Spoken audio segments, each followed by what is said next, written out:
good crowd of people, and we've got at least 30 plus people online as well. So obviously people are really interested in the water situation up here in Big Basin, San Luis Valley. I want to just thank everyone for being here tonight, and especially to hear the update on the Big Basin Water Company issue. And I've got a lot of names here, so I'm going to have to read off the script. First of all, I want to begin by thanking our Chief Bigham and the Boulder Creek Fire Department for hosting this again. Thank you very much. It's really a great place for us to gather. And we all know how critical water is to each of us. I think water and power are the two things. If they're not there, it's a bad hurt for everybody. So I really appreciate that we have our court-appointed receiver here, and also representatives from some state elected officials. And I want to acknowledge some of those, and they can just give a wave. Elaine Cross from Senator Laird's office.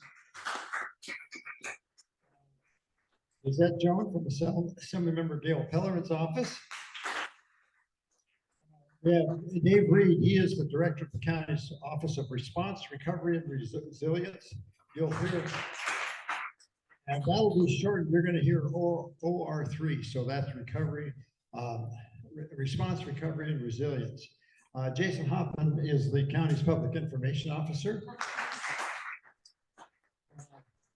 Sarah Ryan is our county resources manager as well.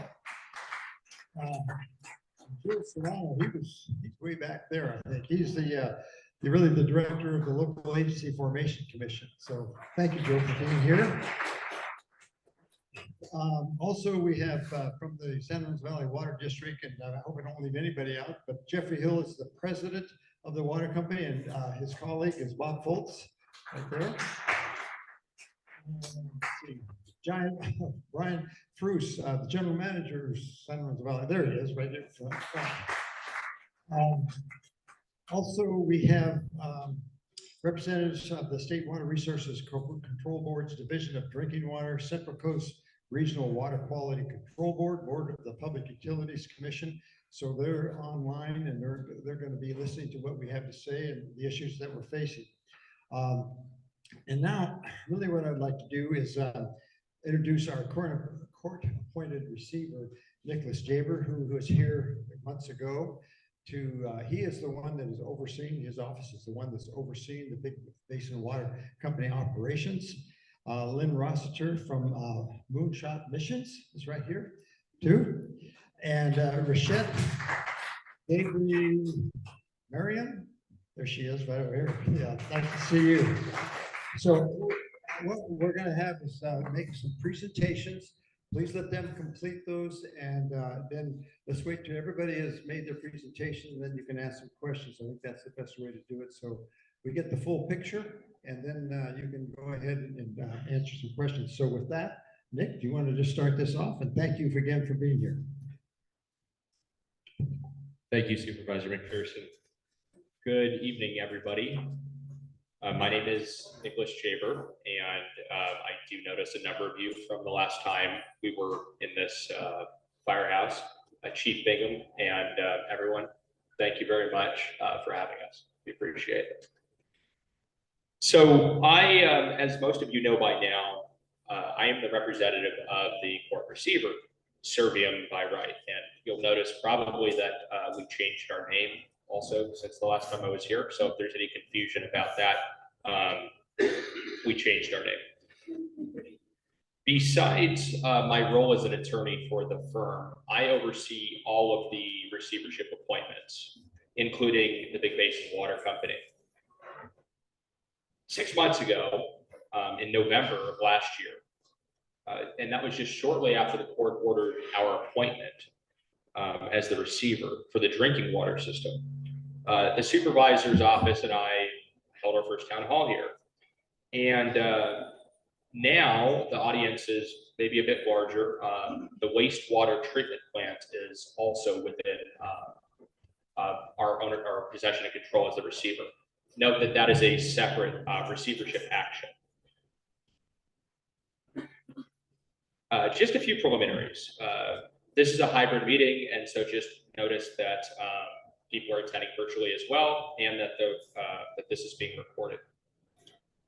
Before we begin, I'm going to just briefly give you a primer of the role of the court receiver, even though that's probably redundant for some of you. It is really important to emphasize. So receiver is a neutral agent of the court.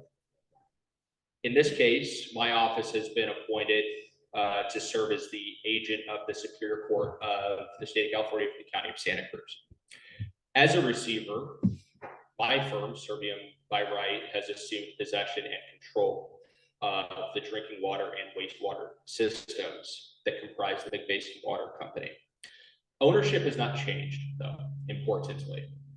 The court has asserted its jurisdiction over these, over the entity, over the particular systems within the entity, and we act as the court's hand in achieving the mission that's laid out in the appointment order, which is, by the way, it's available on the website. I just also like to briefly extend gratitude to a number of folks who really have devoted extensive efforts over the last 6 months to my office in service of our shared mission to make sure that everyone has safe and reliable drinking water and wastewater service. So first is the supervisor, Supervisor Bruce McPherson and J.M. Brown.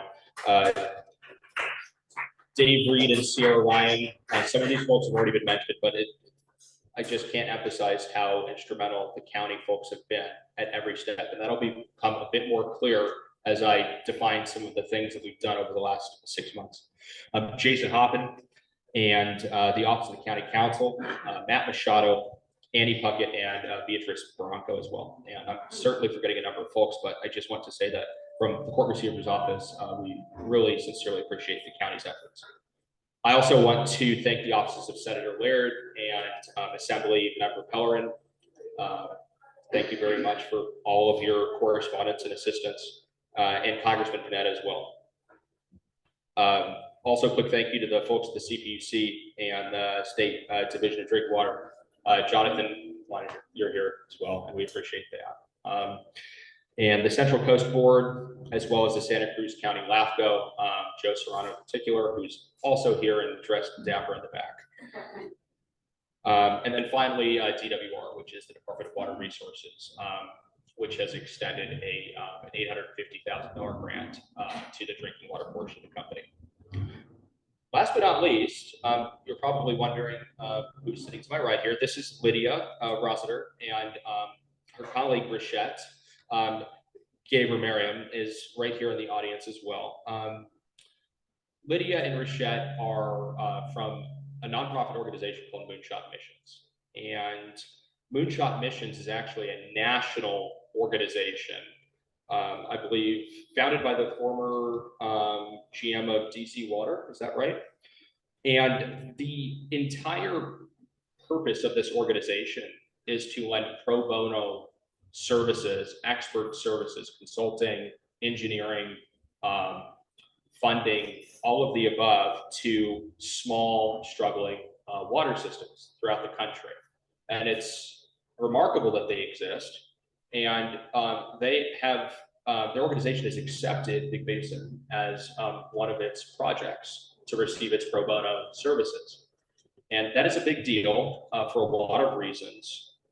Lydia will actually be giving a presentation after I do this evening to tell you a bit about what Moonshot does generally, and then what particularly they're going to be doing for Big Basin and how it's going to help us. Okay, so it was a long introduction, but I'll get into it now. The theme of this evening, and this is a bit cheesy, so bear with me, but the theme of this evening is we're still standing. Big Basin is still standing. You know, maybe Billy Joel is going to go off in the background or something, but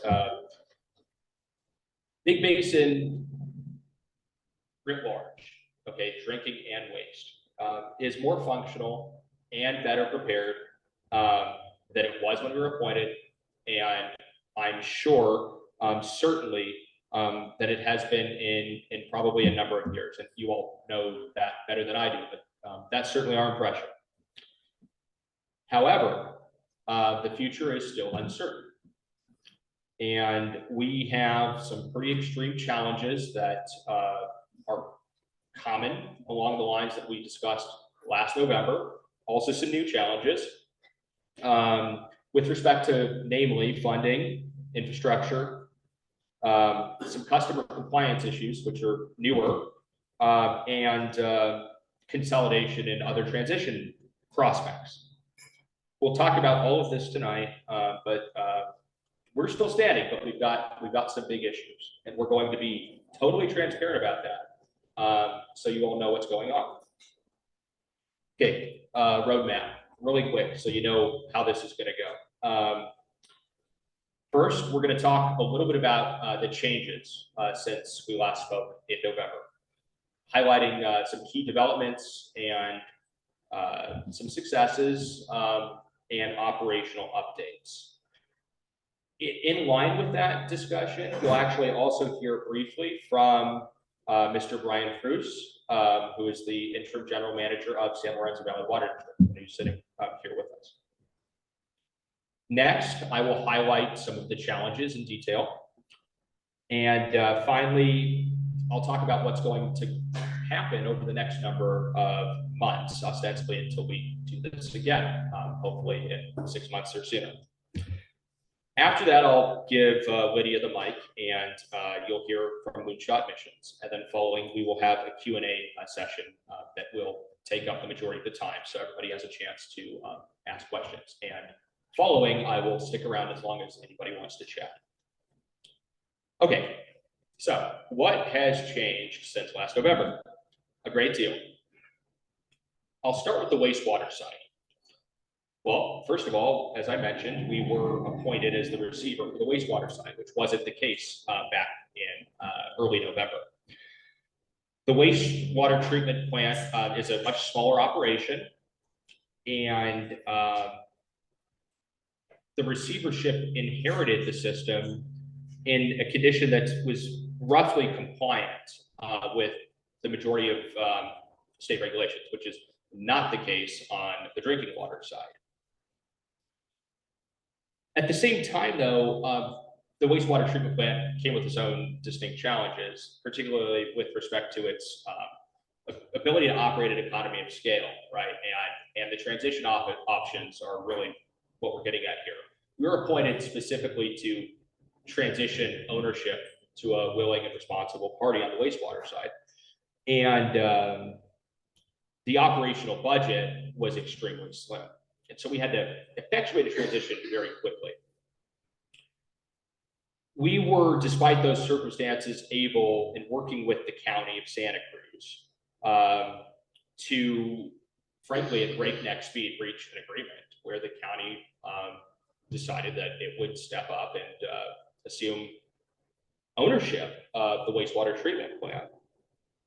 And since then, again, many of you probably know this, but many of you might not as well. The county successfully implemented its voting process and obtained the necessary approvals to levy the assessments that would be necessary for the county to successfully operate the wastewater plant and merge it into the already existing CA7 county sewer district.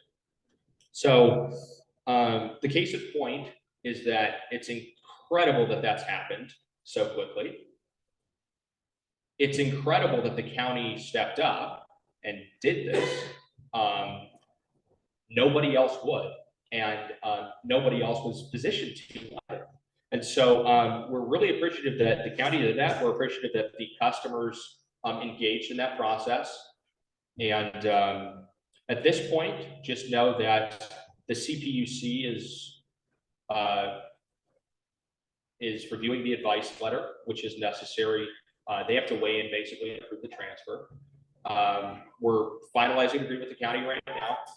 And so long as the Central Coast Regional Water Quality Control Board, follows through with the reimbursement of funds to the receivership state, which the state board secured and promised to remit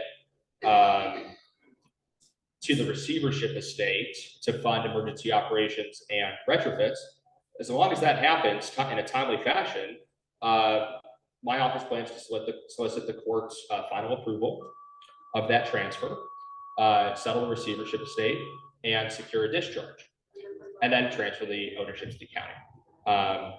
So in line with that, it's important to remember that this is a great example of exactly how the court's role plays out here. The court is the ultimate decider, and we present the evidence to the court, and the court makes the ultimate decision. We will provide updates on this as the next few months unfold, but we expect to complete the transfer by July 1st, assuming all of those conditions are met. And just again, I have to tell you, right, the county went above and beyond here, and we didn't know what to expect coming into that. We had no idea, and the folks at the county just have bent backwards, and if they didn't take over the wastewater treatment plant, it would be failing in the next few months. There's no other option that we could possibly foresee if that didn't happen. So it's not done yet, but we think we'll make it happen. Okay. So that's a massive success so far.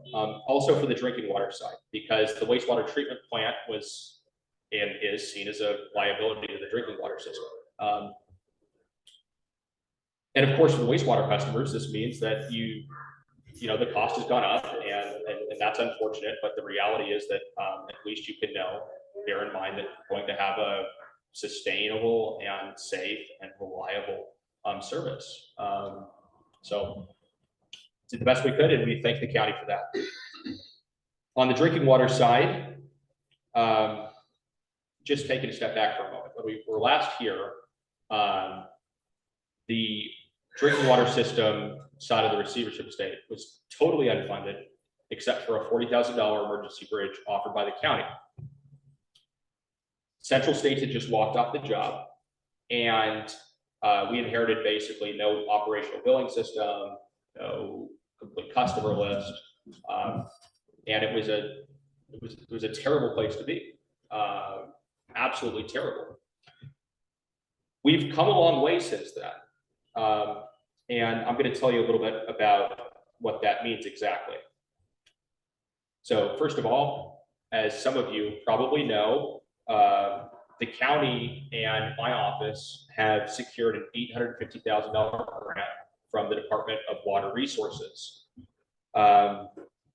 This, again, is drinking water only. It's from a drought relief fund. It's pretty unprecedented what the DWR folks did here for the Big Basin drinking water system. It was hard fought. It took a lot of time on our part and on the county's part. That's putting it mildly. But that grant allows us basically to do two phases of things. Within those phases, of course, are particulars, but two phases being get current on all of the IOUs that we owe since the beginning of the receivership estate to our operator, Cypress, to the court receiver's office, to San Lorenzo Valley for its intertie water, to PG&E, to anyone and everyone who's been extending funds to the receivership estate while it was unfunded. Allows us to settle up.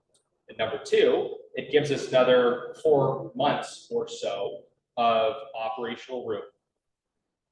Now, the particulars I mentioned also allow for some sub-items. So beyond emergency operations, this grant applies to critical infrastructure repairs that just have to be done. I'll speak a little bit about that in a bit. And it also specifically sets aside funds to get the ball rolling in consolidation. And that's also critical for a few reasons that you'll hear more about tonight. So that's number one, funding. Number two, the CPUC approved Big Basin's general rate increase application in February.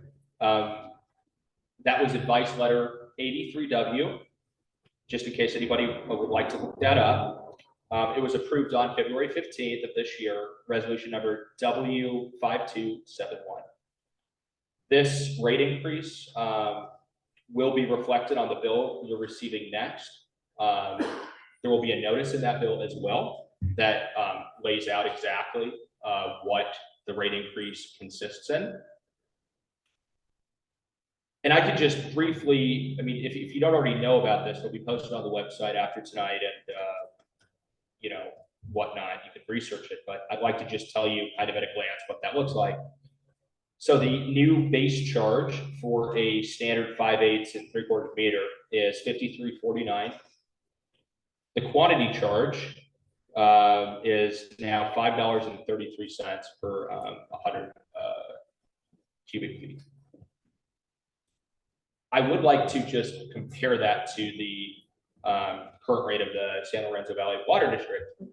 Their monthly service charge is lower, $35.34, but their quantity charge is at $12.66, and that's more than double. And in fact, San Lorenzo is, I believe, just achieved or is achieving a rate increase on top of that as well. So that context, it's probably obvious why I mentioned that, but it'll become clearer again as we kind of flesh through the program this evening. We also secured, and this is something I don't think I've talked about publicly yet, $146,576.07, including administrative fees, from the California Extended Water and Wastewater Arrearage Payment Program. This is a federal fund that is distributed through the state that is meant to compensate drinking water and wastewater utilities for unpaid customer amounts that were incurred during COVID. And you know, it was quite a gargantuan application and took quite a bit of accounting to do this, but we were able to secure these funds, which we will be crediting to customer accounts over the next roughly 60 days.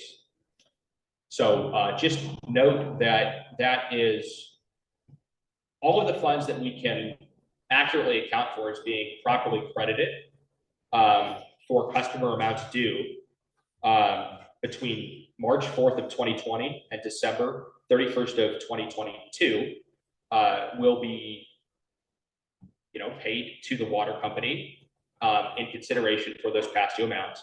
And any monies that we're unable to credit, we would have to return. But this is quite a large chunk of money, and we appreciate especially the water boards working with us on this and educating us about it, helping us do the application. We also issued the first two bills, which I hope most of you have seen, and we continue to refine our billing. We've obviously gotten some complaints about certain things, and we understand that there's been some mistakes that have been made and whatnot, but we're doing the best we can, and we're improving every time, and we're striving to be completely accurate as quickly as possible. So if there's a problem with your bill, we want to know about it, and we want to fix it. Well, number 4, the GPM stabilized as of yesterday is 271 gallons a minute. Now, this is a much higher number than many of you are probably expecting. I think we were reporting in the low hundreds the last time we were here. I don't want that figure to discount the importance of being cautious as we're entering summer. We frankly haven't done enough of the evaluating yet on that well. We haven't been able to allocate the funds yet to do the full evaluation of that well to understand why there's that fluctuation, right? There was a lot of rain. The aquifer could just be, chock full, but case in point, we can't explain this change, and we can't rely on this current output to last for any amount of time at all, especially as we're going into summer. So we'll talk more about conservation tonight, to be sure, but it is good news that the well is putting out currently at 271 gallons a minute. The website works. It's up and running. It's within our control. We owe thanks to a member of the community who helped us obtain control of that website. It's been updated on and off by members of my office over the last number of months. The CPUC advice letter for the wastewater system's on there. The details of this town hall are on there. We will continue to post materials on there, and we hope that that's a resource that people go to. If there's a question, at least go to the website first, as people kind of come to rely on the fact that it's actually updated and accurate. We hope that that happens more frequently. Now, system improvements. I'm going to go down a list here of improvements to infrastructure and metering process. So first of all, we installed a remote access and control SCADA system at Tradewinds. With that system comes real-time alarms, metrics, level indications and power failure indications. The Tradewinds booster pump station was also, well, the automatic generator switch there wasn't working, and it had been working for quite a while. So if the power went out, somebody would have to realize it and then physically respond, to turn on the generator, and that's no longer the case. We fixed that. The timer control system at the intertie pump station was upgraded. So the intertie doesn't have to be physically switched on and off every time we want to use it. At least it can be on a timer. 2 VFDs and electrical and plumbing were also installed at the intertie pump station. Now, the really big one here is the well number 4 tank and the booster pump that's attached to it. Earlier this year, the closest we came to a system-wide outage, if you remember, it happened around the time of one of the more extended PG&E outages. The booster pump that feeds water from the well number 4 tank to the system failed. And the effect of that was that the water was flowing from the well into the tank, but it wasn't then flowing from the tank into the system. And that was terribly bad. The well is scheduled to turn off when the tank gets full. And the tank was getting full, but it wasn't feeding the system. So that's as catastrophic a failure as we could imagine. We determined not to let that happen again. So we rebuilt the pump, we bought a spare, and we installed them redundantly, side by side, and they alternate. And if one fails, it's already in place, it's ready to go. So that won't happen again.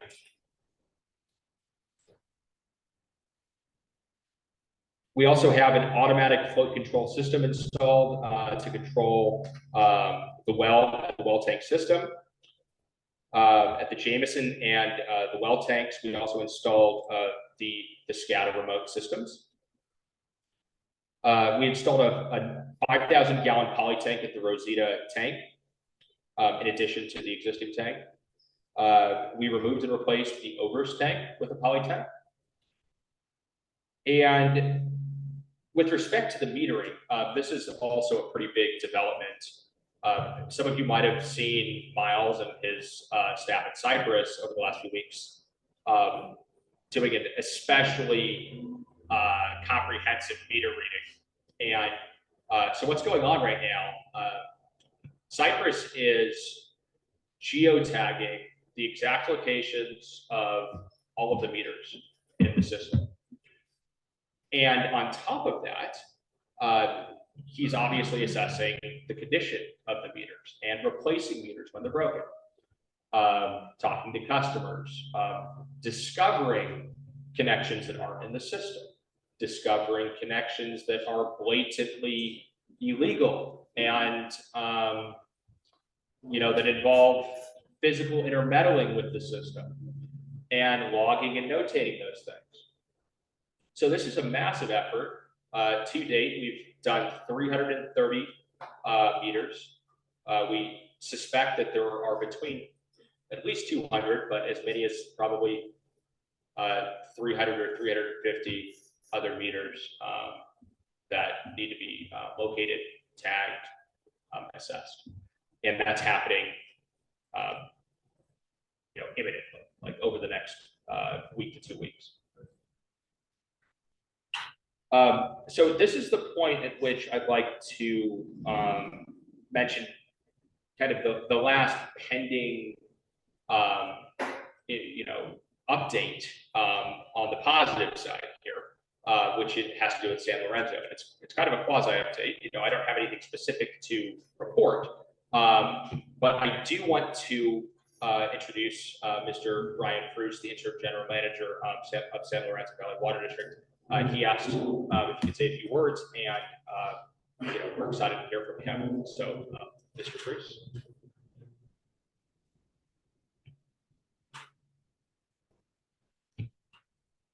Thank you. So I guess maybe a little history, maybe people already know that at one time the district was actively engaged in trying to help Big Basin situation.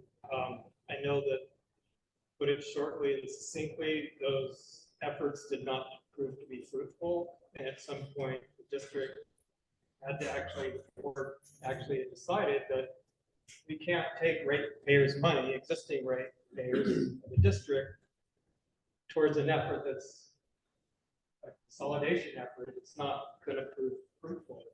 And so we're obliged, in other words, that ratepayer money cannot go to consolidation. It has to come from Big Basin. So the board decided to step back from any further efforts. And as I mentioned, out of consideration for the ratepayers. That said, the district has been in touch with the receivership with Jaber, and we realize that we're dealing with an entity, a fresh face, if you will, and a fresh face that has some money to spend now, so that we're assured that at least if we're looking at some kind of arrangement where we could begin some kind of cooperation, is that the finances isn't going to be an issue, which is what it was in the last time.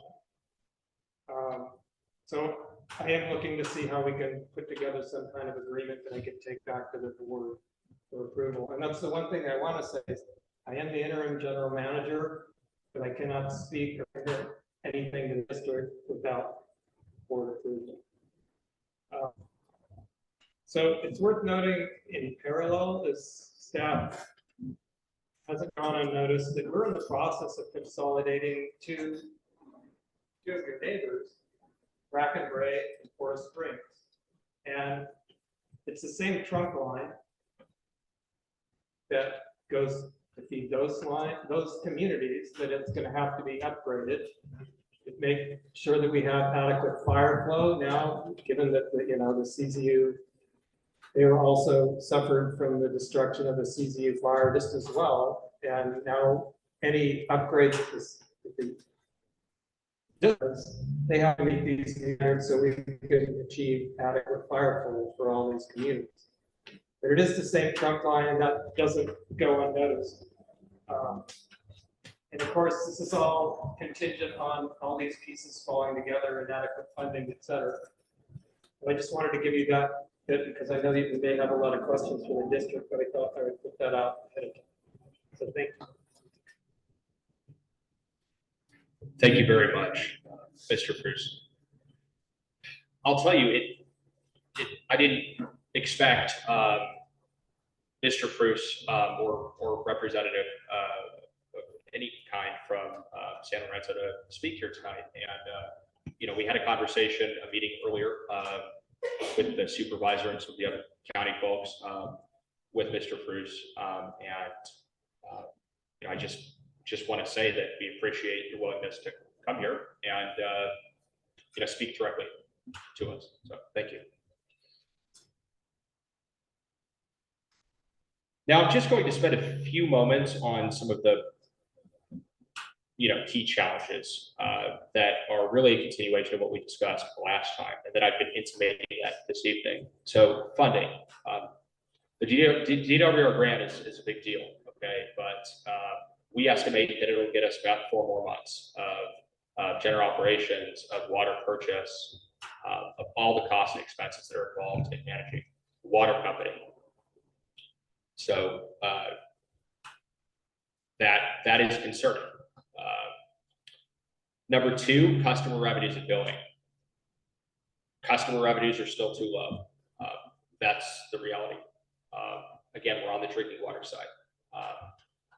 The rate increase is just wholly inadequate to even cover the base level operations. The water purchase alone has averaged roughly to be about what we're collecting pre-rate increase per month. Okay, that's roughly commensurate. Okay, so just to get an idea, right? The water that we are purchasing to keep up with our needs here in Big Basin is alone accounting for, on average, the amount of pre-rate increase of customer revenues. So with the rate increase, there's a little bit more, but operations are expensive, and the improvements that are necessary in this situation are vast. And we haven't even gotten to a point yet where the state is really demanding that we go and fix many of the regulatory violations yet. The state's kind of been bearing with us so far, right? And so we appreciate that, but we have to recognize that there will come a day when there's a lot more that we have to do, frankly, and that's probably going to come sooner than later. So we will be seeking another rate increase through the PUC. Unequivocally, it has to happen. That's just the brass tacks.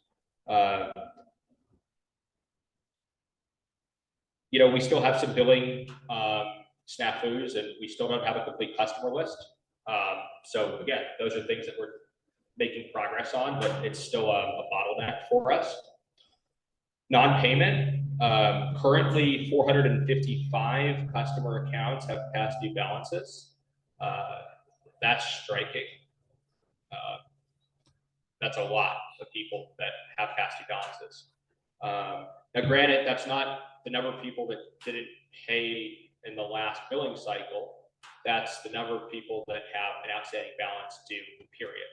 Okay, but nevertheless, I mean, that is a lot of people. We have 693 accounts in total in our billing system. We have reason to believe that a certain number of these accounts are inactive, but it's certainly not, that's not going to be a very significant number of that total. I just need to mention in closing on the problem side of things, okay, the illegal tapping and the lack of reporting. Okay, this can't be happening.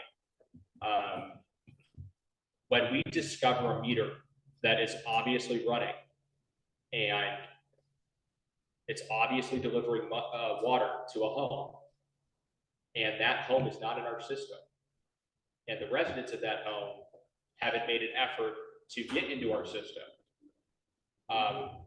it really shocks my senses as the receiver. And I think it would shock the senses of all of the customers who are doing their part. So I am making an unequivocal and a public call right now that anybody who hasn't received a bill but knows they should be receiving a bill, contact my office or Cypress or both, but at least one of them by the end of this week. We are making our own list, and if you don't reach out to us, you will risk your water being shut off. Okay, it's important that everybody does their part, not just for the fiscal health of the company and our ability to try to save this thing, but also in the name of the spirit, right, of the company, right? I mean, the people who are doing their part need to know that everybody else is doing their part too. That's important. So yeah, I won't say much more about that, but you know if you're getting water and not getting a bill, plain and simple. So let us know before we find you, okay, please. Illegal tapping is an important kind of version. It's a significantly different permutation of a similar problem, okay? So people who are illegally tapping aren't just kind of choosing to ignore that they're not getting a bill when they're using water, right? These folks have made some physical intrusion into the drinking water infrastructure. This is a whole other story. We have discovered a number of residences that are doing this. We have reported those residences to the sheriff. The sheriff is going to be completing a criminal report. Depending on the sheriff's findings, we intend to press charges if the amount is under the limit. Be aware of that. We're serious, right? If you are tapping into a public utility illegally, you are breaking the law, and we're not going to put up with it. So if you're one of these people who's doing this and you do want to give me a call, I'll do my best to work with you to try to reduce the fallout. But at the end of the day, the costs are going to be large. In a few of these cases, in order to fix the infrastructure that's been broken by the violator, we've confirmed that water service has to be terminated for the local area, right? And so this can't be happening. We are figuring it out, and quickly. So if you're doing this, or if you're aware of this, it will be better to step up at the end of the day. And I can commit to you at least to try to work with you to find the best solution. Next 6 months, funding. We are, on a circuit, and we're working with Moonshot to do that. You'll hear maybe a little bit more about that from Lydia, but we're talking to the division, Department of Financial Assistance folks. We're in conversations with Congressman Panetta's office about a potential, federal source. And again, we're also seeking an additional rate increase through the CPUC. Moonshot Missions Partnership. Over the next 6 months, we're going to continue to work extremely closely with Moonshot Missions. Again, you'll hear more about that from Lydia. Really 2 parts to that: identifying the most critical repairs. They're helping us do that. They're experts in identifying the most critical shortfalls of the system so that we can prioritize them. And secondly, helping us plan for consolidation. They're putting together a comprehensive report, which Lydia will tell you more about, which is a massively helpful deliverable that would cost thousands and thousands and thousands of dollars for us to do without their pro bono assistance. And it's a really big deal. And I sense that it's going to be a really good jumping off point for the conversations that we're trying to have with the entities that are potentially looking at Big Basin to take over. I'll mention 2 other critical infrastructure repairs that we have already approved and that are in the pipeline. 2 spares in particular, a spare pump for the Tradewood station, and then a spare pump for well number 4. Those 2 things need to be ready to go, and so we're purchasing those. Number 2, a new valve pump motor, VFD, and entire SCADA system for the booster station that supplies the trade winds tank. That's one of the more critical areas of the system. I mean, there's water that's flowing out of the valve, and the system isn't smart to where it delivers water to the tank, to the trade winds tank when it needs it. It's on a timer, and so there could be overflow, which has occurred. And so it's a really big need of the system right now. Also, the transfer of the wastewater treatment plant, we hope that we will be able to complete that with the county and through the court. Again, by July 1st, that's our goal. And then finally, kind of playing off of the remarks of Mr. Bruce, we hope to take some step at the direction of, once the San Lorenzo Valley Board has weighed in, we hope to come to some sort of agreement about at least formalizing a conversation. The mic. This is the mic's way of saying I've spoken with.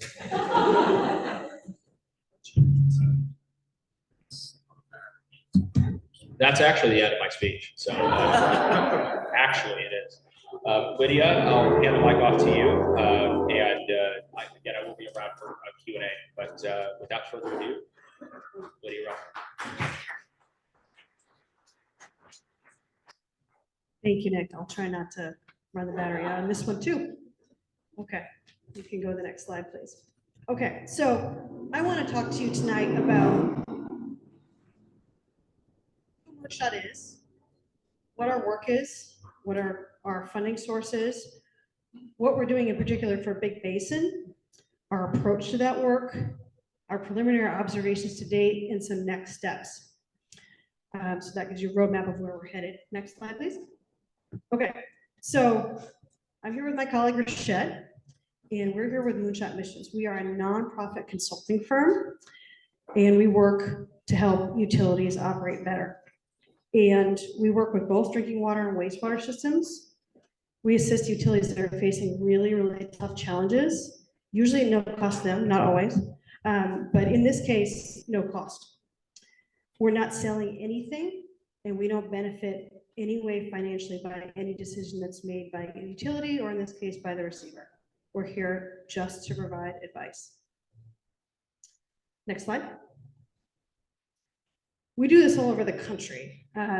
We're what's called a National Environmental Finance Center, which is a very fancy way of saying we help utilities with their problems that usually involve financing. We help utilities that are struggling because maintenance or capital improvements weren't done when they were needed. We help utilities that are struggling with natural disasters, and we help utilities that are in receivership. And here we've got all three of those. So that's a bit of a challenge, but we have seen all of these things before. Next slide, please. A little bit about us. So I'm Lydia. I have 20 years of experience in utilities and municipal government in California, some of that in Santa Cruz. My focus is mostly on management and finance. But I also hold certifications in water treatment and distribution.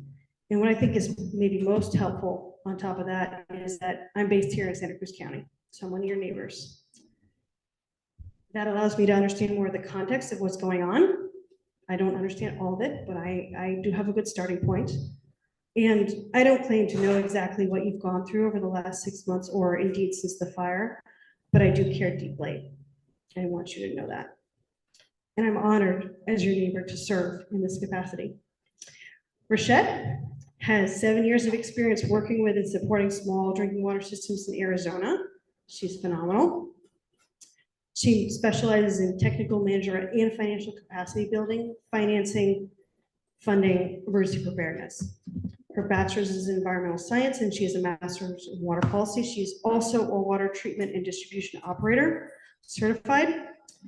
And we're also advised by a bench of folks who've gone through some of the things that you're facing, including receivership, potential consolidation, natural disasters, all of those. Next slide, please. That's you. So what's the deal with this being free? This is free because of the bipartisan infrastructure law. So this funding is through EPA, and the idea is to help utilities all across the country access funding for improvements that they may need to their systems, those big ticket items that are really hard to save up for, especially in communities that are under-resourced. So we at Moonshot have teams that work with communities all across the country to help assess what they need, develop those projects, best fit projects if we can, and help them apply for funding. You'll see, this is me looking at a tank that is leaking in a baptism plug. Rochette and I help in communities in the West. So we travel all over the place and we're honored to be here in Santa Cruz County. Next slide, please. Okay, so what does that mean in this community? So first and foremost, we're here to do an assessment on the technical, managerial, and financial elements that we're seeing. This will assist, as Nick said, both with developing short-term priorities, like those really crucial items, and to start to pivot towards what happens in the future, what it's going to take.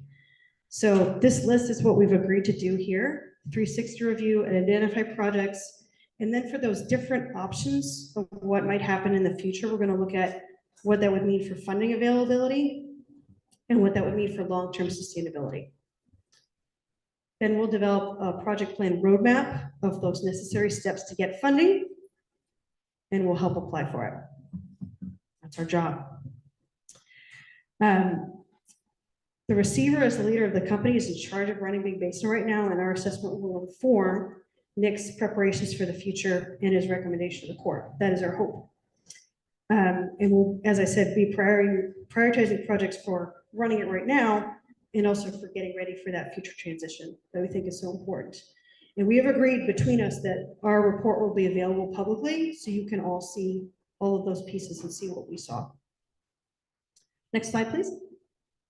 Okay, this is a fancy looking slide, but the crucial part is this is how we approach a project. So what I want to share with you is we do our homework. We've looked through all the violations that Big Basin has had. We've learned as much as we can about the history. We've already been out on site. We came out in April, in between the raindrops a little bit. And we did a lot of listening from both the current operator, from Jim Moore on what his perspective was. We did a lot of listening. And next we're going to develop what those projects should be and help the utility leadership prioritize them. Figure out what that roadmap would be and help implement it. And then as a last step, which is kind of interesting, we use what we learned here elsewhere, but also know that means that we learn what we've already learned elsewhere that will help here as much as we can, because we've done this elsewhere. Okay, next slide. Here's the types of things we look at in a physical assessment. It's basically from the source to your service connection. So the wells, the storage tanks, the pumps, above ground piping, the intertie, we all looked at the intertie. This is from our site visit in April. We're all looking at the meters and the valves. Anything and everything that's visible that we can see that will help us tell the story of what is going on. And as I mentioned, we met with Cypress. They seem to be doing a great job, and we also met with Jim Moore to learn as much as we could. Next slide, please. Okay, so a couple observations on where the system stands now. Some of this you know, but I think it helps to orient a little bit. It's going to take us a little bit of time to fully flesh out what we think is best here, given everything that's going on.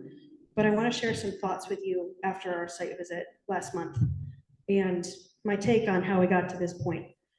So this system was really in difficulties before the fire. It was like a car running with a check engine light on, and you start to hear more bumps and bangs, and then you have to do weird things to make it run correctly, and it's starting to fall apart, right? And that's not great.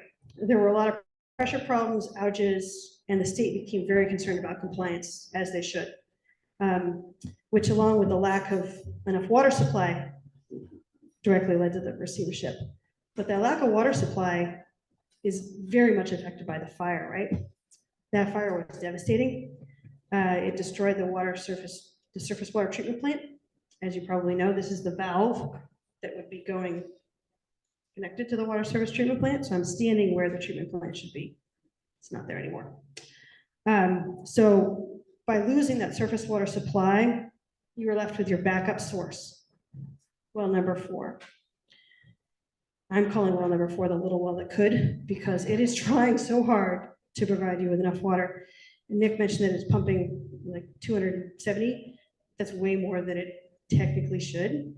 We hope that lasts. I've got my fingers crossed. Don't count on it, but it is doing more than its fair share at this point. So congratulations to well number 4. And very fortunately, you have the intertie with SLV, which has been improved to provide more flow so that more water is coming in. But that more water is more expensive because it comes with the cost of SLV maintaining their system in the way that it should be. And one note for folks, and Nick touched on this already, but if you're wondering what customers can do to assist right now, any water conserved at this point means less water coming in at that higher cost. That's going to be especially important in the warm summer months when demand goes up. And summer is a potentially kind of a tricky time with having enough supply to meet demand. So my recommendation would be to conserve as if it were a drought. Get used to that. You guys have been through it before. I've been through it before. I think it's going to be worth it for this year. I think everybody will be able to breathe a little easier if there's some conservation going on. Now on to some specific observations. So we visited the site in early April between the raindrops, as I said, and we observed a number of issues, both from deferred maintenance, capital improvements, and from the fire. So I want to share with you kind of a flavor of what that was like so you can see what I saw. Next slide, please. All right, so two examples, and Nick talked about one of these already. So on the left, this is the generator sitting next to well number 4. The state was very concerned that this be in place all the time. And we all know that those PG&E shutoffs are not very fun. This allows the system to maintain pressure without that and draw from the well without that. So crucial that that's there. I was thrilled to see it. So that's an improvement that was already in place. To the right, this is the Blooming grade tank. It's up above the golf course. It is fire damaged, as you can probably see. This is burned most of the way down. It's offline. It's not being used right now. It's totally empty. But it probably makes sense in the future to rehab it. Probably not a super high priority because we've got a lot of other stuff going on that is affecting the integrity of the system. But sometime in the future, this should either be rehabbed or replaced. So that's kind of the other spectrum of this is something that will need to be taken care of, but not quite yet. Next slide, please.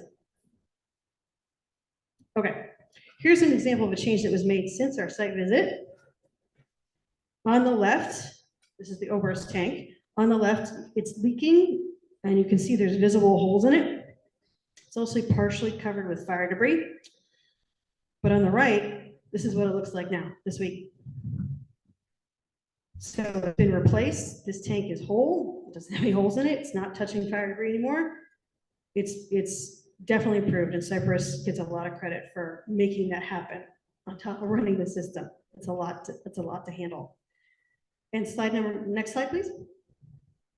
All right, so I'll explain a little bit of what this is. So this is the improvement that Nick talked about last.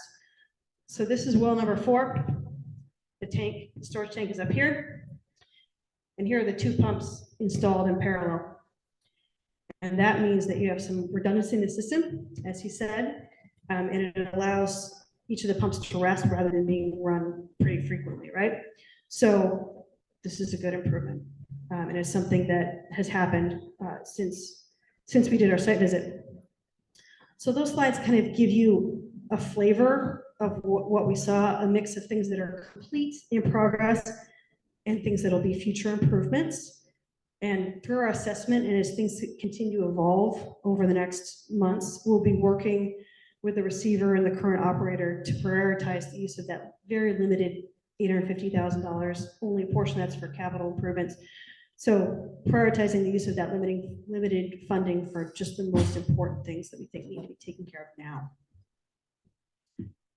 Next slide, please. Okay, so what comes next? For Moonshot, we're going to complete our assessment. Our end product, as I mentioned, is a detailed report with the assessment results, recommended actions, and we're going to talk about available funding and sustainability considerations for those different options moving forward, so that that can be considered as decisions are made. And we'll continue to assist with prioritizing immediate needs. I'm right here locally. If there's a problem and you want me to come look at it, I can come look at it. Again, we're very honored to be helping out in this way. And that concludes my presentation. I'll turn it back over to Nick, and I will be available for questions as well. Thank you, Lydia. And thank you, Rashad, as well. Okay, well, I already promised that my speech was over, so I'll stand by that. Now we're going into questions. Before we go into questions, I just feel like this is a really good time to acknowledge Eileen from Senator Laird's staff connected us with Moonshot Missions. So without that state, local partnership and relationships. Okay, we'll start with questions. Just raise a hand and I'll bring the mic to you.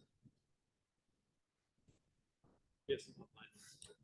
And we'll toggle between online and in person. Okay. It's important to use the mic so folks online can hear both the questions and the answers. Hi, Ann Thrift. I have a question, and I don't know if you can answer it, Nick. I'm sure a lot of people would like to know, do we have any idea what the next rate increase, what percentage it's going to be? Oh, excuse me, is it possible to post the Moonshot Missions video on the website? The presentation? I mean presentation, sorry, yeah. Yeah. That, I think people would. Okay, yes. I can't speculate yet about the rate increase percentage. We're going to do our best to provide a number that is well supported, and just what I will mention is that part of the roadblock so far has been in doing the accounting that's necessary to provide the support that the PUC requires for an advice letter, because none of it was done for 2023, and the prior numbers are, we don't have much confidence in them, and so we've had an accountant, a competent accountant with public utility experience, working on the finances for about a month and a half now.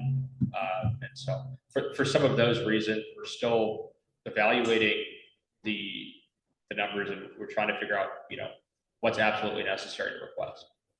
We don't want to overshoot it, and we can't undershoot it. Take another question in the room and then we'll go online. Anybody have a question here? Thank you, and I'm glad to hear that everything is progressing as well as it is. That's for sure. I would like to bring up a issue.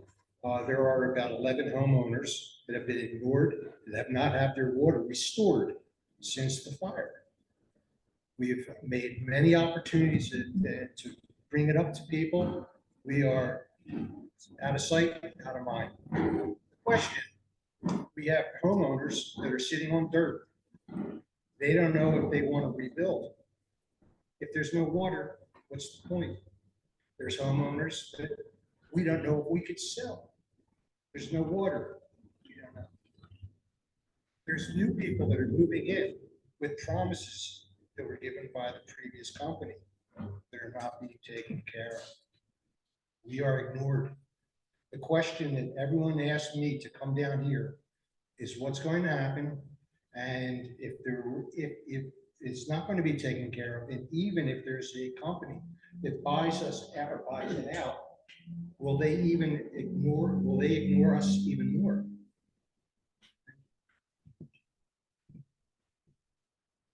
Can I just ask what your area is? You know, it's Mill House Road. I just need to confirm with you that we're talking about Elk House. Okay. The only road that's never been restored. Yeah, well, all I can say is that we don't have the budget to restore it right now. That's what you hear. Yeah, and I mean, my job is to level with you, and we don't have the budget. to restore service to your area right now. And that's unfortunate, but that's where we're at. Okay, and then we can accept that. Now, again, once the company gets sold, will there be that new company, will we be included in this or we're now out? Yeah, so what I can tell you is that our intention is to, like, okay, let's put it this way. If and when another entity is going to express a willingness to take over the company, that calculation is going to be based on a design and engineering report, a really intensive study, maybe the first part of which is what Moonshot is doing. But the study that we have to do to dictate the type of interest we're even going to be able to have, right? Whether it's San Lorenzo or anybody else, they're not going to touch us unless and until they see the proper paper that shows them exactly what it's going to cost to get everything up to snuff, connect it with their system, you know, do what they got to do. And so this is a long-winded way of answering your question, best way I can, which is it's our intention, if and when we get there, that report, that cost that is projected includes not just repairing parts of the system that need to be repaired, but literally replacing the parts of the system that no longer exist. So the intention is not to transfer the system to somebody who isn't going to get the system back entirely, right, up to snuff, up to regulatory muster. And to do that would require rebuilding the infrastructure that was burned. So I'm bringing back the information that Bill House Road is out of luck. Basically, you're saying we are.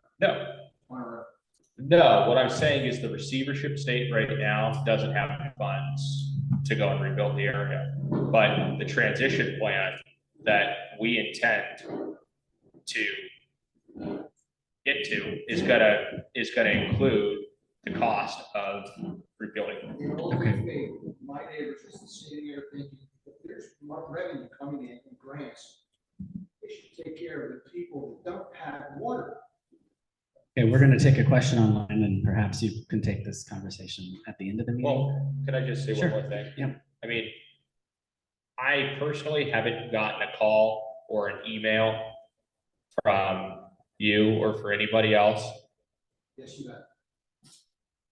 Yes, you have. You've called me? No, I have. It's email. Okay, so did we talk? We didn't talk. You shut me right down. I sent over something explaining to you what was going on. Yeah. And I have promissory notes by the Moores Oh. saying that they're going to. Yeah, let me respond to that. Okay, so you have to understand, right? I'm trying to engage with you, like, candidly, okay? I'm not trying to hide anything. I'm trying to understand where we're at, okay? And so one of the things that happens when you have a receiver is the receiver is given the authority necessarily to disavow or to get rid of past contractual agreements when necessary for the corporation, right? So number one, is it a handshake deal? Is it on paper, right? I mean, most of what I'm hearing about are people saying, well, I was promised X, I was promised Y, right? I was made this under the table deal by the Moores, right? We're not in a position to honor those deals if at least they're not on paper, right? They've got to be on paper. But I'm going to try to work with you if I can, right? And it's a moot point. Unfortunately, it's a moot point, whether or not you have it on paper or not. The reality is that the argument that we were promised this, right, and therefore you owe it to us, it doesn't cut it anymore because we're dealing in a firestorm here. So all we can do is what we can do. And I would like to be able to help you. I intend to try, but right now my priority is to keep water flowing where it's capable of flowing. And that's just the bottom line. Yeah. you'll connect after the meeting. We're gonna take a couple of questions online and I'll get back to you. You know, I'm really, We're gonna take some questions online. I'll be right back to you, okay? We have two questions from Mr. Schleman, both related to water supply, so I'm just going to combine them. One is, it is my understanding that the surface water supply was a significant source of water for the system. What is the status of the surface water collection system? Can it be repaired? And then you would also like to know what it would take to get one of the inactive wells back in operation or sinking a new well to support the current demand.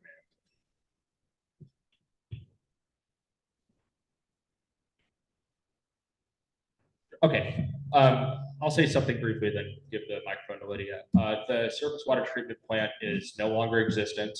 I mean, it is physically absent from where it once was. Besides that fact, the infrastructure that feeds or used to feed the surface water treatment plant, i.e. the piping, right, the pumps that take the surface water and distribute it to the treatment plant, are also damaged. And so the short answer to that question is that there is no surface water infrastructure that is existent or functional, and we don't intend to rebuild the surface water treatment plant currently, given the cost and some regulatory concerns that we have.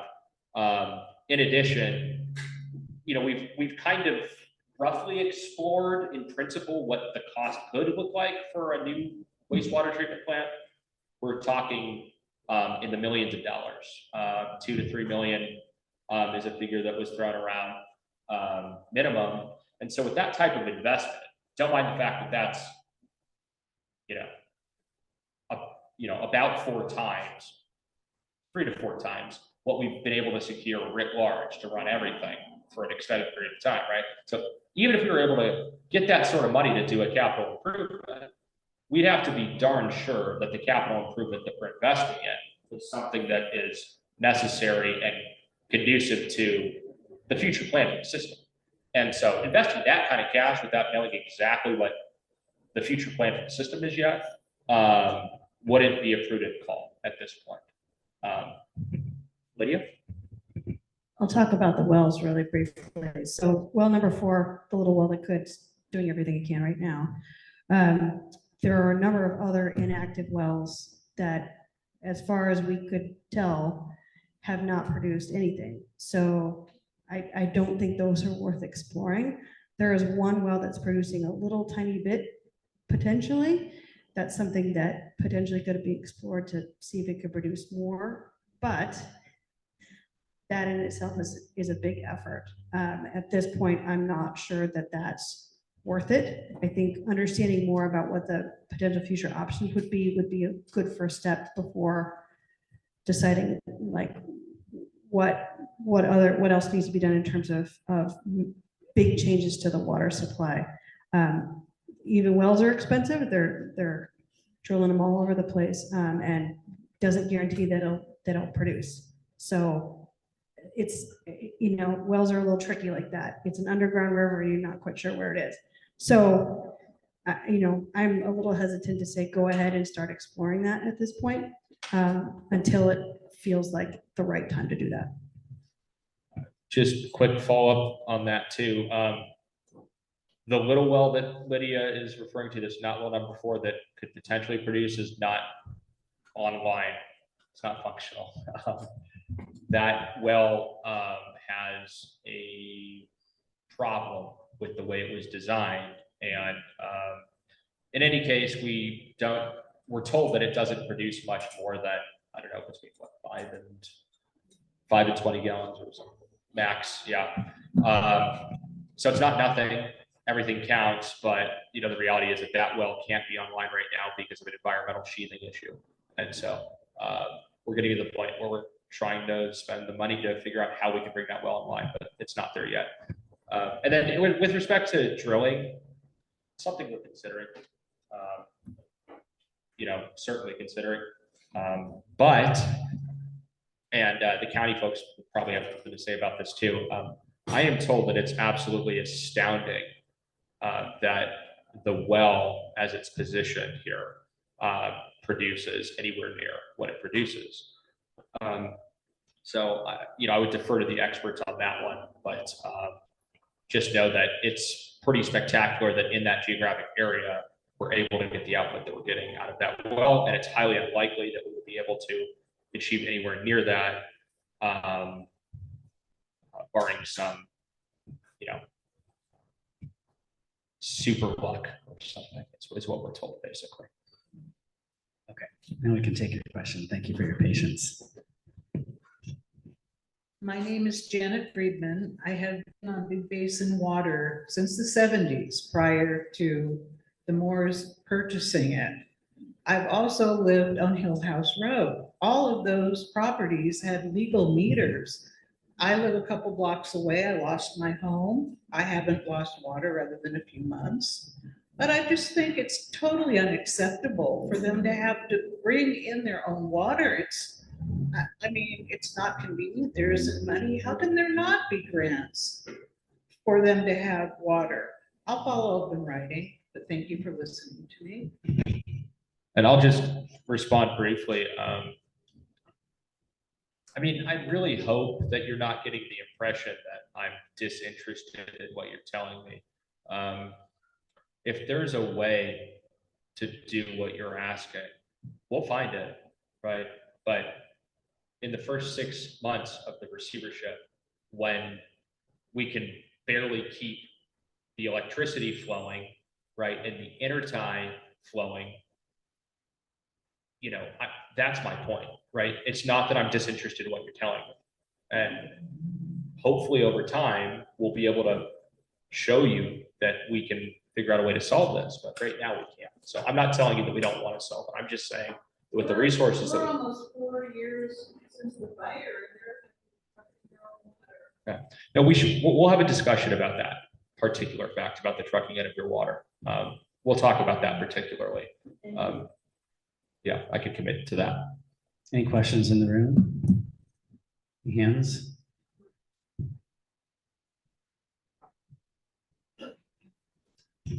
So thank you for all that you're doing.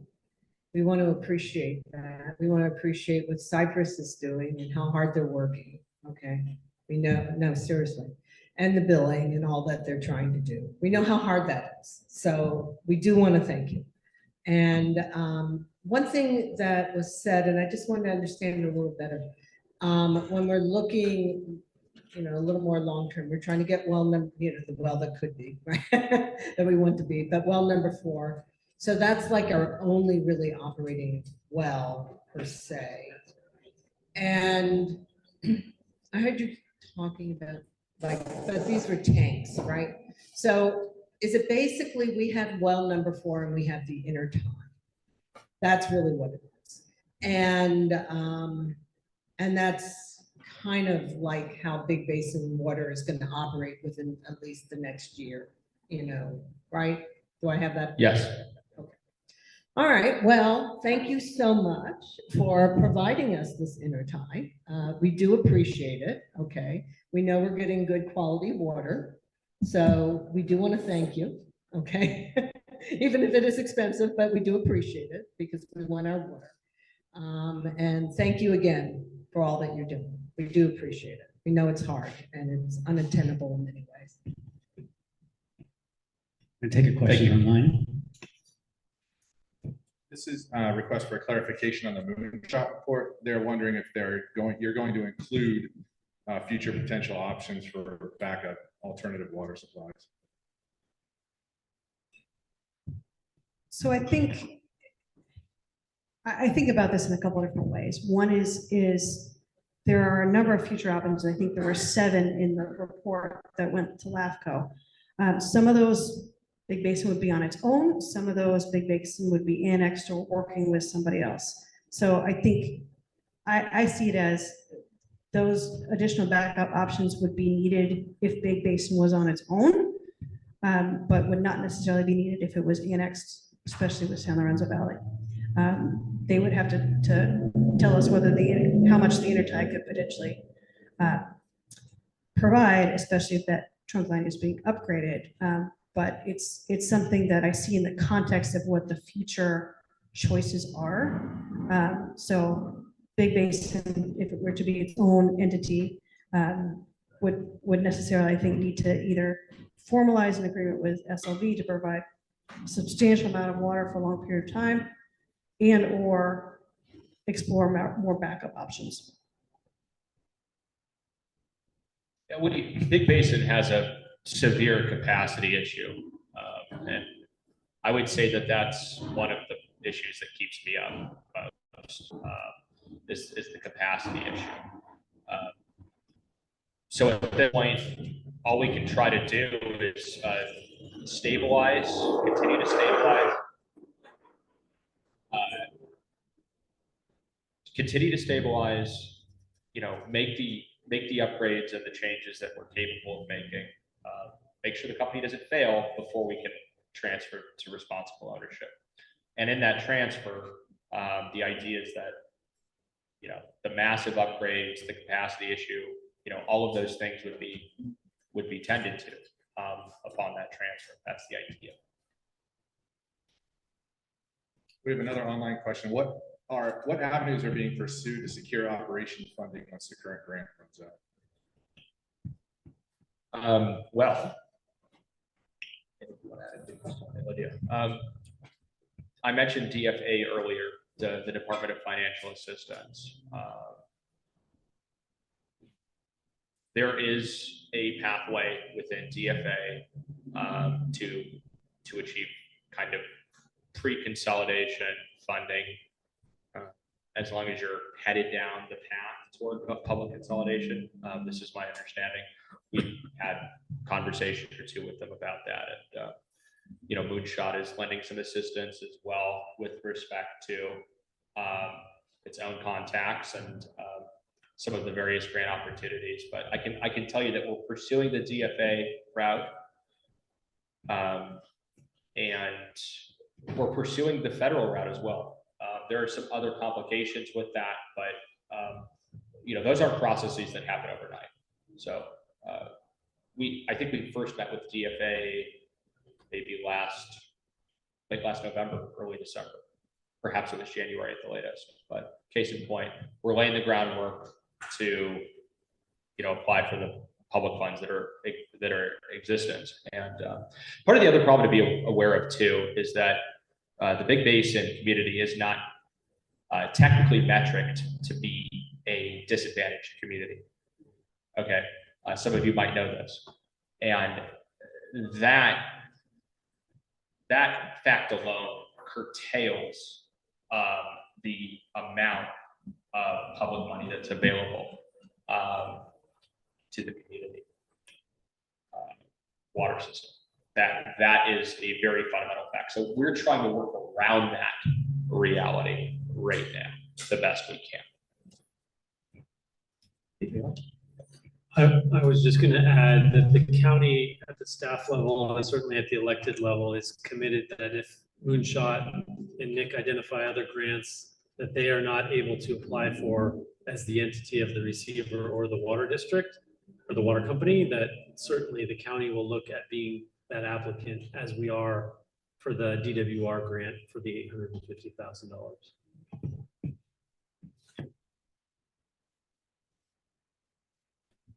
Also a time check. We have about 5 more minutes before we need to give the chief his station back. So I'm going to go to a question back here and then we'll come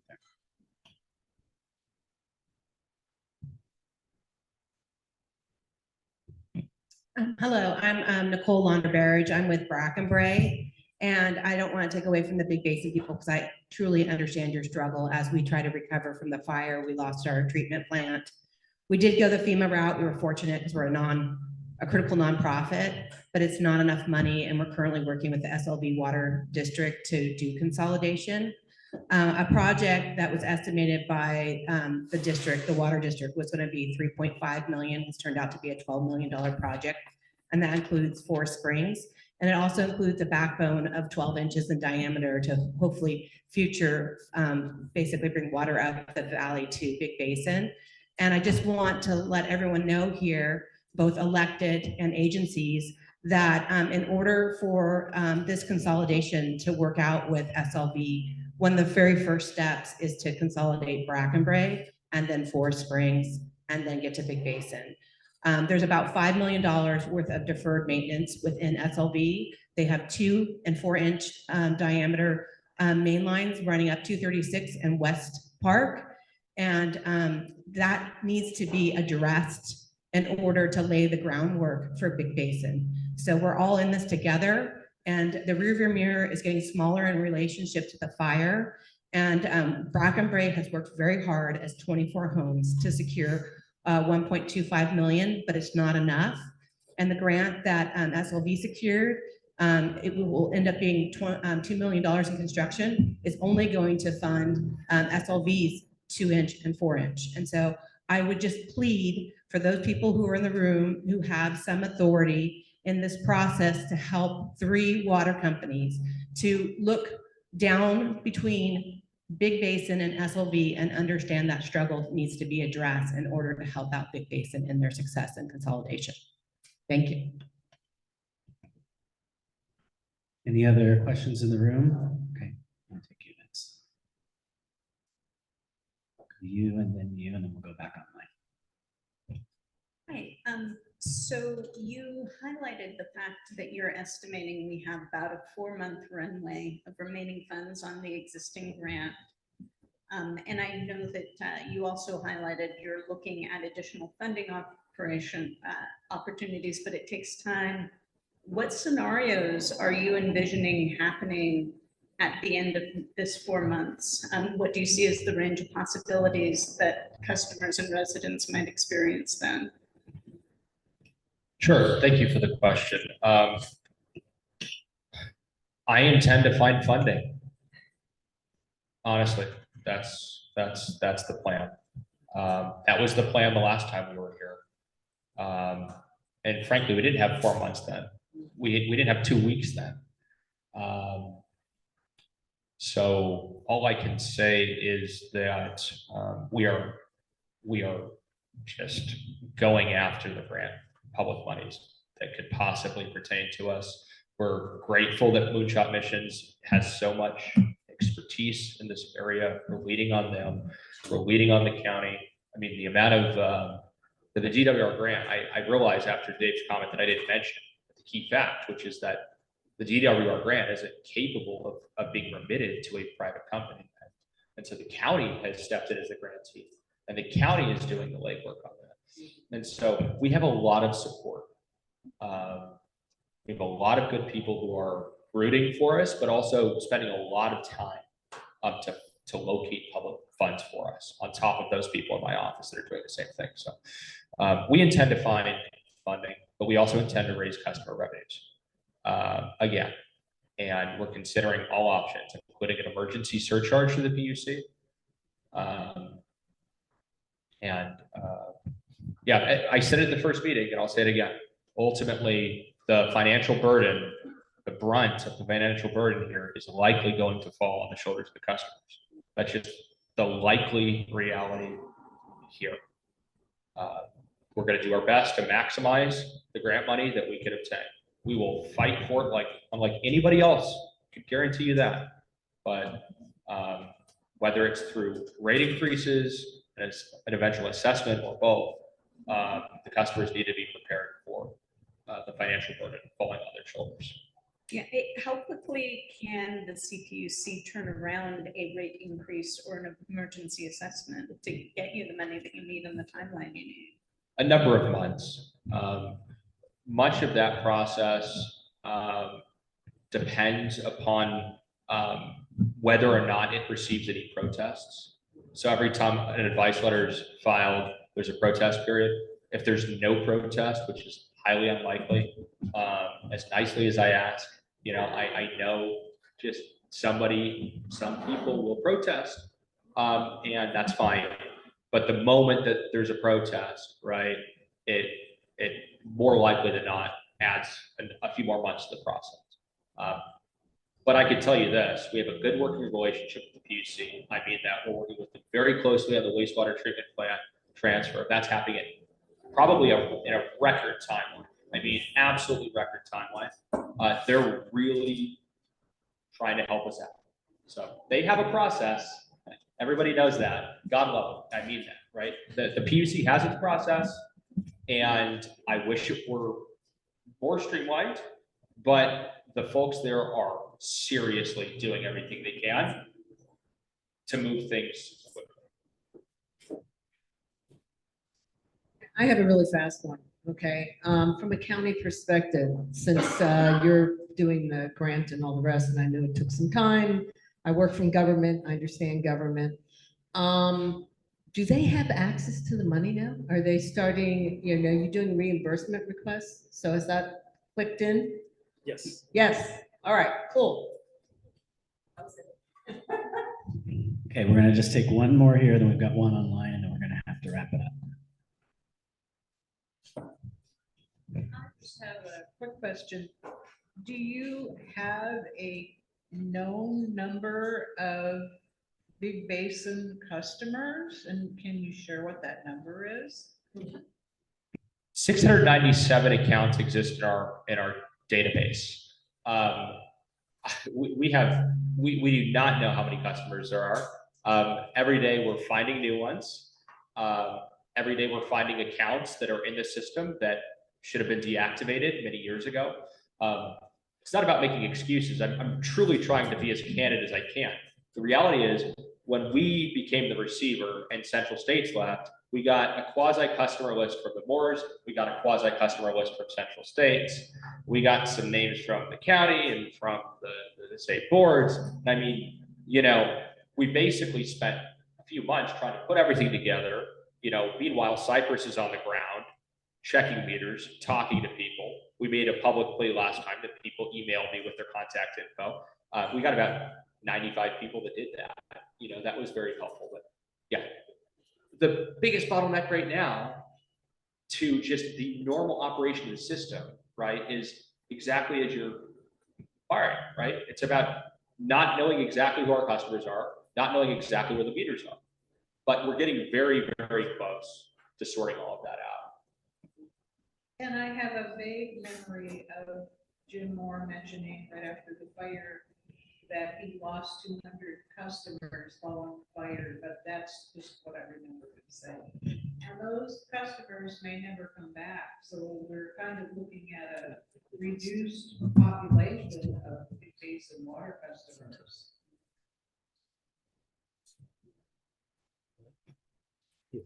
Point taken. Okay, we'll do one more online question and then we'll wrap it up. Our last question is from somebody who wants to give you money.